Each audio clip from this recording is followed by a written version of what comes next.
बाबर आजम का 2007 में ball picker से कौमी टीम के कप्तान तक का सफर। कमेंटेटर इयान बिशप ने बाबर की तारीफ क्यों की थी? दुनिया बाबर की फैन, बाबर किसके फैन? बाबर आजम की क्रिकेट टीम में शमूलियत और फिर कौमी टीम के कप्तान बनने तक का सफर एक ख्वाब की तरह महसूस होता है, क्योंकि 2007 में जो बाबर आजम जनूबी अफ्रीकी टीम के दौरे पाकिस्तान के मौके पर मैदान से बाहर बाउंड्री पर खड़े एक गैर मारूफ बॉल पिकर थे, लेकिन 14 साल बाद वो कौमी टीम के कप्तान मुकर्रर कर दिए गए। 2007 की उस सीरीज में लाहौर के कज़ाफी स्टेडियम में खेले गए उस मैच में बाउंड्री लाइन के बाहर एक बच्चा बॉल पिकर की हैसियत से खड़ा सब मनाजिर गौर से देख रहा था।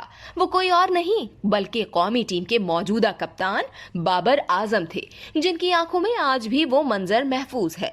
तीनों फॉर्मेट में पाकिस्तान की क़यादत करने वाले बाबर आजम ने कहा कि क्रिकेट के नामवर सितारों को अपनी आंखों के सामने देखने का शौक उन्हें कज़ाफी स्टेडियम खींच लाया और वो अपनी ख्वाहिश की तकमील के लिए 2007 में पाकिस्तान और जनूबी अफ्रीका के दरमियान टेस्ट मैच में बॉल पिकर बने।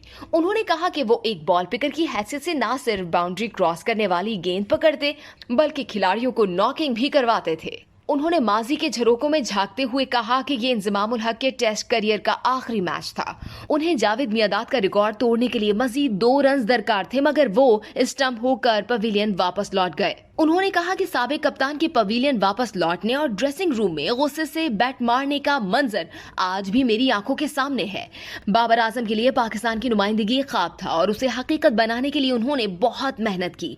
उनका कहना था कि 2007 में बॉल पिकर से 2021 में कौमी टेस्ट टीम की क़यादत करने के इस सफर में उन्होंने बहुत कुर्बानियां दी हैं और अपने ख्वाब को हकीकत का रूप देने के लिए सख्त मेहनत की है। बाबर आजम ने कहा कि वो AB डिविलियर्स के बहुत बड़े फैन थे और 2007 में जारी सीरीज के दौरान वो जनूबी अफ्रीका क्रिकेट टीम के कज़ाफी स्टेडियम में ट्रेनिंग देखने वहां मौजूद रहते थे। उन्होंने कहा कि मुझे आज भी याद है कि पाकिस्तान के साबिक टेस्ट स्पिनर अब्दुल रहमान की गेंद पर जैन पॉल डोमिनी ने छक्का लगाया तो बाउंड्री की दूसरी तरफ खड़े होकर मैंने कैच बासानी थाम लिया, जिस पर कमेंटेटर इयान बिशप ने मेरी तारीफ भी की थी। इस वीडियो से सिर्फ इतना ही। मजीद जानने के लिए सब्सक्राइब कीजिए डेली जंग यूट्यूब चैनल और लाइक कीजिए डेली जंग फेसबुक पेज।